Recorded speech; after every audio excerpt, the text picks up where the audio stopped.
Hello, you absolutely awesome friends. It's been a long time since I've done a LinkedIn Live, and I'm so sorry, but I'm here to rectify that error with nothing better than the amazing Nathan Everett. Nathan Everett, how are you on this beautiful Thursday? Fantastic. Thank you for asking, mate. How about yourself? No, really, really good. Now, I was just going to say, I know we're here to talk about money, upscaling, business profits. And to our fans out there, if you just logged in, smash that like, sharing, comment, and say hello. We'd love to see you. But Nathan, we were just talking before about you joined the legendary Penrith Business Chamber this morning. I used to love that chamber back in the day. Tell us all about it.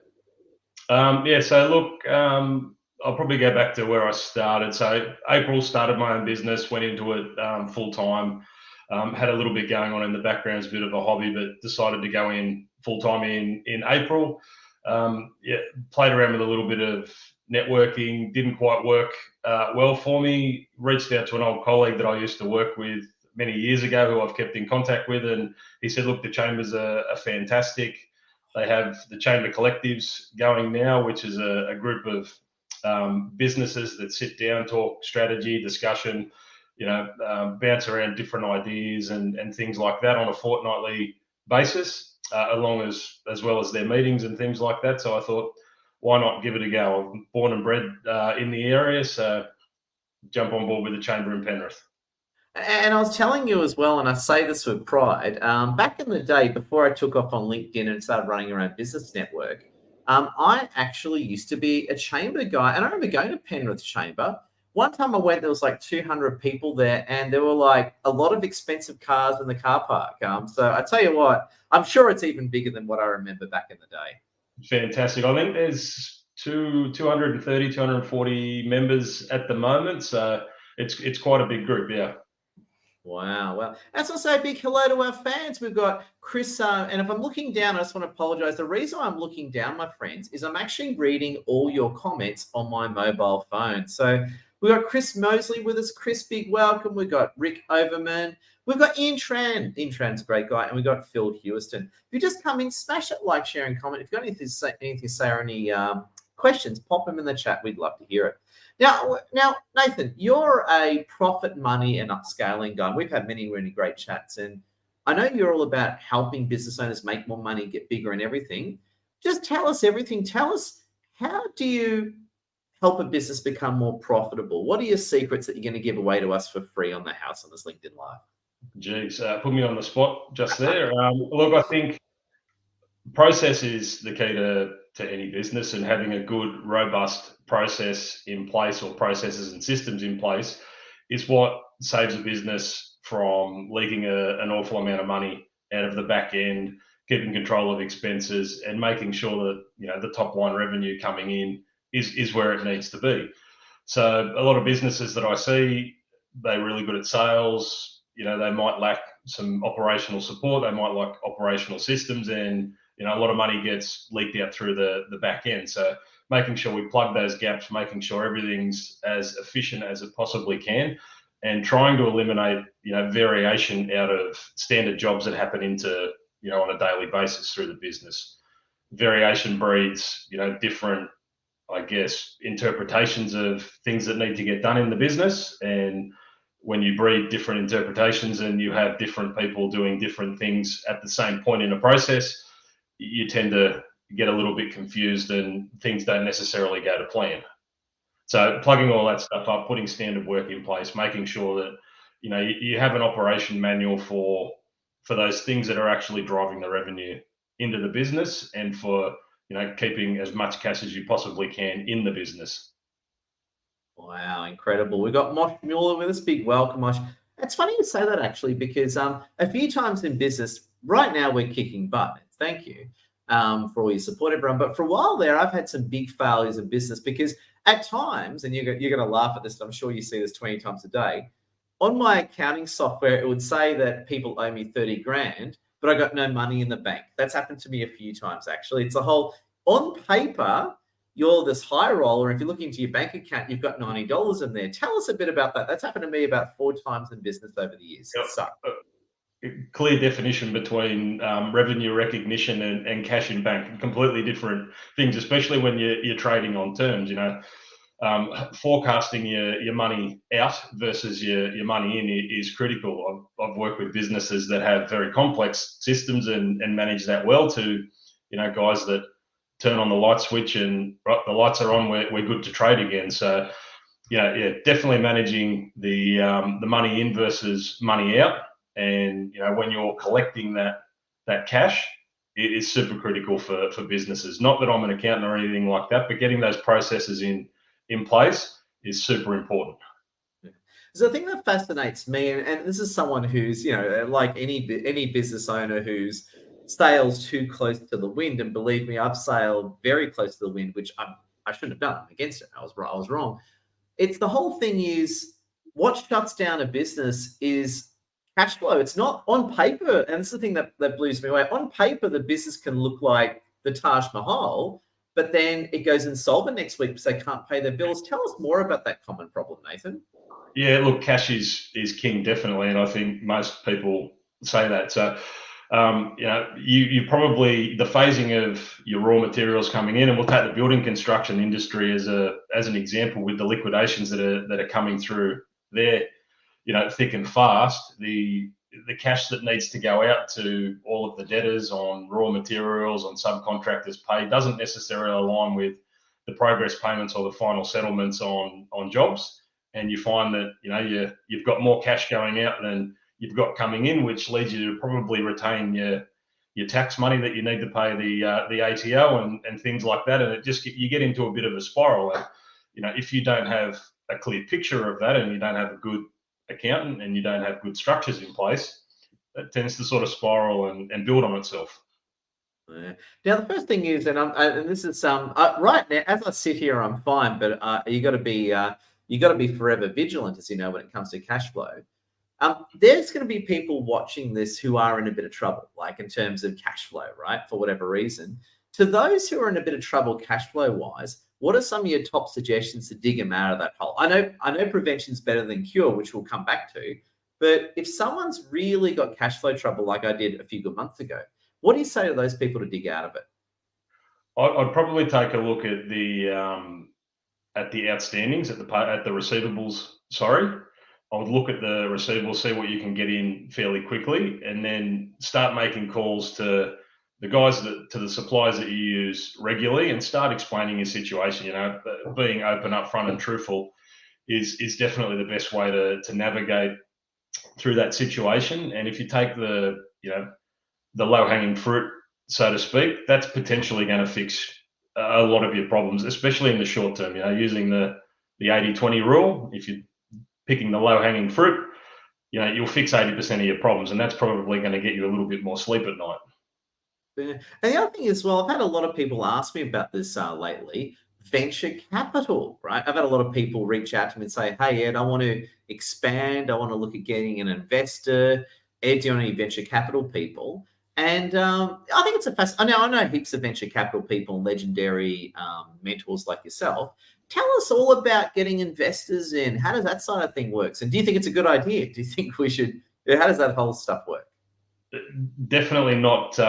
Definitely not my strong point. The venture capital and all of that stuff. But looking at growing a business, depending on the stage that you're at, startups will need an enormous amount of money, and whether that's actually going to generate the return when taken to market that's required, or whether it's a small bespoke product that's only going to service a small territory and it's not going to get broadcast across the country. I think there's different strategies you can employ at different levels of the business, and for different products, different services that you're taking to market. I don't think everything's applicable when you're starting a business to go and seek investment.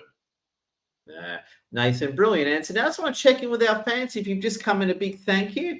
I just want to say hello to Tamara Seif. We've got Tamara Seif with us. If you've just come in, smash that like, share, and comment. If you've got any questions for myself or Nathan, pop them in the chat. And also, too, as well, if you're watching the recording, please just reach out to Nathan and myself anytime, which is very, very, very cool. And Nathan, I'm going to say I love where you're going. And Nathan, the other thing I was going to ask as well, and this is something that's been on my mind too, right? Let's say and I've actually worked for a job like this that was chaos, right? let's say you go into a company which is chaos every day. Like on paper, they might be making money, but their actual workshop is chaos. Their business is chaos. How do you deal with those extreme businesses that are just completely chaotic, right? How do you sort of get control of things and get things more stabilized? And the reason why I say it is a year ago, our business was completely chaotic, where now it's a lot more stable. Tell us all about the chaos and stability thing. It would be chaos, I'm going to suggest, because there's no clarity around the process. You're mixing, tasks up with other tasks that don't necessarily belong in the same bucket. So, pulling things out, having a look at how it's done today, mapping out your current state, and then picking your pain points out from that and pulling it apart.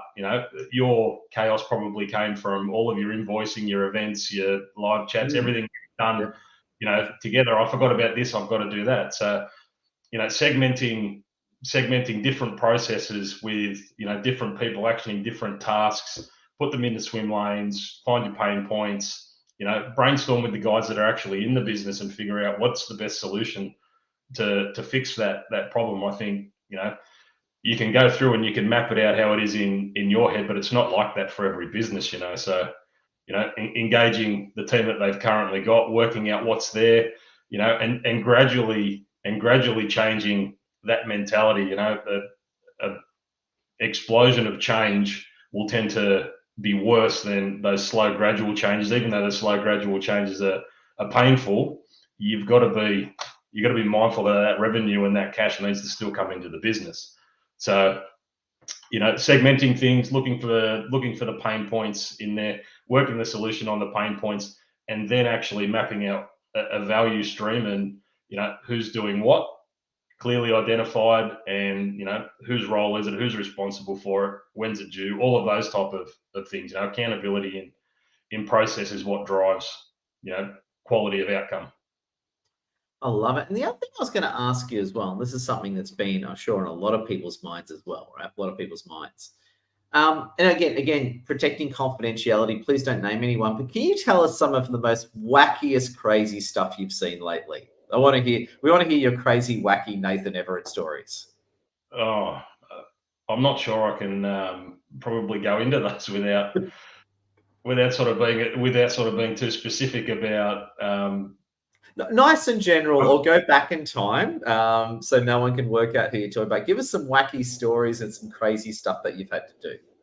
Oh, look, I think I'll probably throw myself into that. So where I got started on the process journey was a lot of negative feedback from some dealers that I was working with. It was you sit in your ivory tower or your glass box, and you think you know the way things go, and you don't realize that you're the person actually impacting that. So sitting down and getting that feedback and getting everyone in a room who has challenges or has difficulties dealing with your department, and unemotionally dealing with that and picking it all apart, that's it's quite difficult, but it's probably one of the wackiest things you've done. It could have gone either way. It could have been a huge success, which it was, because I guess you're taking accountability and ownership for the faults that exist in the supply chain, or it could have been an absolute disaster and a breakdown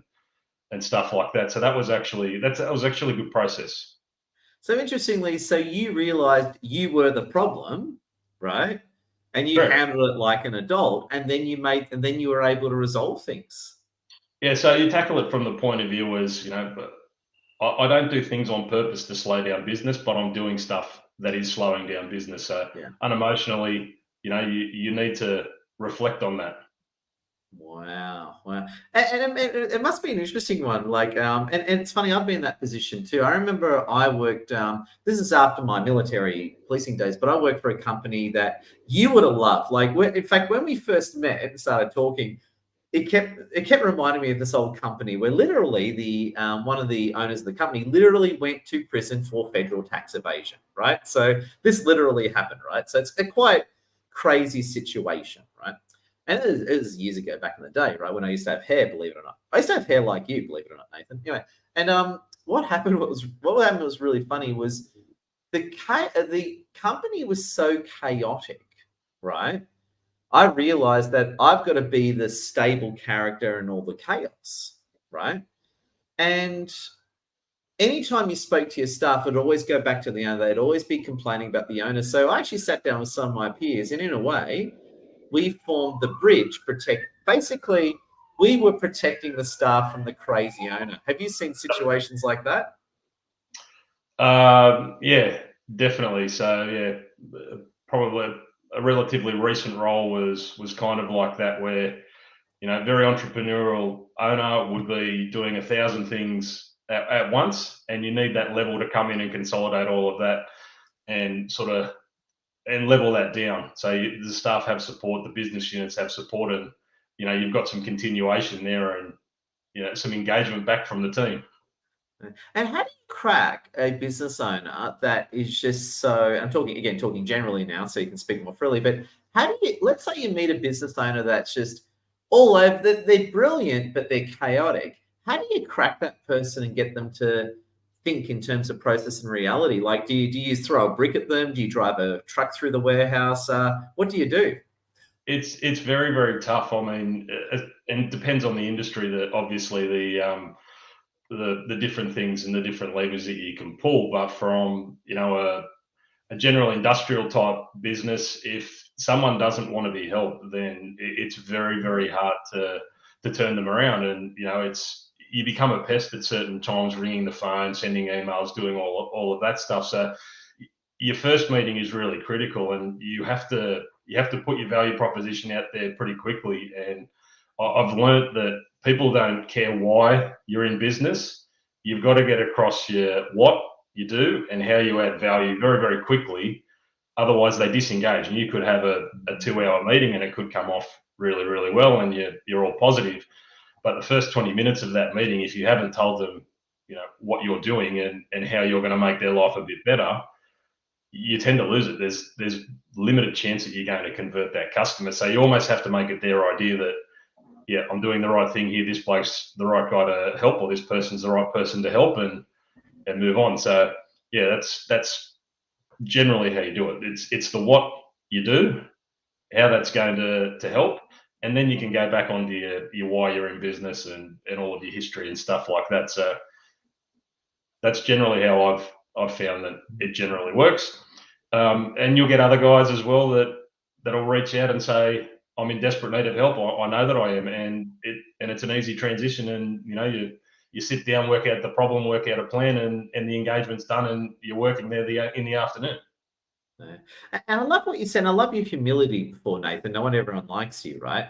I love how you admitted you were the problem, because in my own business, like, and just being honest with you, things were like, now we're kicking butt. Thank you to everyone for supporting us. But last year, things were chaotic. I was flying all across the country for the first time. We've got all these events everywhere. We've got all these new customers around, and things were just all over the place. But now we're all caught up with things. And I suppose I like what you're saying is, when I admitted I was the problem, it sounds a bit like we're part of Alcoholics Anonymous, right? But I think it's when you admit you're the problem, you can then take power about it. And I find that a lot of business owners, they don't like to admit that they're the problem. They want to blame. They want to point over here, point over there, point over that. But I find when you say you're the problem, you can then fix it. Tell us a bit more about that whole projection and how people blame people stuff, Nathan. I think there's potentially a little bit of, especially for guys that have built the business from the ground up, and they've worked in it with their partner or a friend, and they've built it. They've had it for 20 years and things like that. There's an emotional attachment to the original idea of why they started that business, and they've grown it to a point. And businesses get bigger, and you need to ask for help along the way. And they've grown it to a point, and it's got there off basically their hard work. And detaching from that is really, really hard. And there's an emotional attachment to that business and to that process and to that person and things like that. And stepping away from that and looking at in terms of pure dollars and pure process is a very, very difficult thing for people to do. I mean, we would do that in our normal jobs, regardless if we're business owners or not. You take ownership of something, you develop it from the ground up, and that's it. it's the best process, it's the best procedure, you've got the best value proposition, and you slowly have to bring that back to what the market's actually saying, what customers are actually saying. Look at customer attrition and things like that. Look at revenue trends. Look at expenses, staff turnover. And present that larger picture, because that's where the emotion is. They need to protect that. That's their legacy when they're leaving it to their kids or selling the business or something like that. So. And understanding that, I think, is the key. You coming from an external point of view, coming from a consulting point of view, it's not the business owner's job to talk to me the way I like to interpret a message. I have to find out how they like to receive information and tailor the message for maximum effect. Love it, Nathan. And just got a great comment from Tamara Seif. Tamara Seif, we love you. And Tamara made a great point that I'm sure that you'll love. We love you, Tamara, and great seeing as always. Emotional attachment and entrenched business models and leadership style can stifle and damage often amazing businesses. I couldn't agree with you more, Tamara. If you just come in, please smash that like, share, and comment. If you've got any thoughts you want to share, please do it. If you're watching the recording, please, of course, connect with Nathan and myself anytime. Now, Nathan, we're coming towards the end, and I just want to say a big thank you for your time. I know you're a busy man. I'd just love to get from you any closing thoughts. If there's anything you want to say, we'd love to hear it. Look, I think process is the key to any business, and understanding where it's falling over. You may need an external opinion. It doesn't necessarily mean that opinion is going to stick with your business for a long period of time. Reach out and ask for help. That's the biggest thing that I can say. There comes a ceiling to everyone's ability, I think, and getting an opinion, or a second opinion, third opinion, even a fourth opinion, and taking those ideas, melding them together and re-strategizing, it can really put a lot of momentum and a lot of velocity behind a business. Nathan, well said. And just as well, as we finish up, can we please get a quick sales pitch from you? Tell us a bit about your business, how you help people, Nathan. And if anyone watching wants to work with you, what is the process? Tell us everything. Look, I think where I fit best is that structure and the process and procedures and stuff like that, where a business coach might sit on top of a business and give some type of guidance or some type of point and shoot type approach. I like to embed myself in the business and take accountability for some of the actions that get done. So that's probably where my value is a little bit different from your average coach. I'll get in, I'll take accountability, I'll work with the business owner and really push forward, and then gradually sort of withdraw from the business. So building capacity from within, making sure that the team have the knowledge and experience, and then scaling that business up, recruiting at the appropriate times, and slowly withdrawing, but always being there for a little bit of support if needed. Oh, Nathan, we love your work. And before we finish up, we've got Felisa Moffat with us. Felisa Moffat's one of my friends from Brisbane. See you tomorrow, Felisa. Big welcome to Felisa Moffat. And a great few comments from Tamara Seif. Tamara Seif, we love you. And she's from a beautiful Adelaide in South Australia. Great wine and a lot of military bases out there. Beautiful place. Yeah. You know much about Adelaide, do you, Nathan? Oh, I spent a little bit of time in Adelaide. My favourite restaurant is Gaucho's in Rundle Mall. Yeah, the Argentinian steakhouse, Gaucho's. There we go. No wonder we get along, Nathan. We've got very similar interests. Yes, we do. Yeah, and Tamara made a good point, actually. Tamara talking about people and emotional attachment. Tamara says this. It's the ability to look at, work through, upscale, and reform the legacy that is the hardest. Once leaders are able to share their ideas of like-minded people is where the magic happens. I agree. And I think it's, I think there's a lot of, again, without sounding like we're reformed alcoholics, I think when you admit you're the problem, that's when you put the power in your hands. So yeah. I was going to say, love your work, Nathan.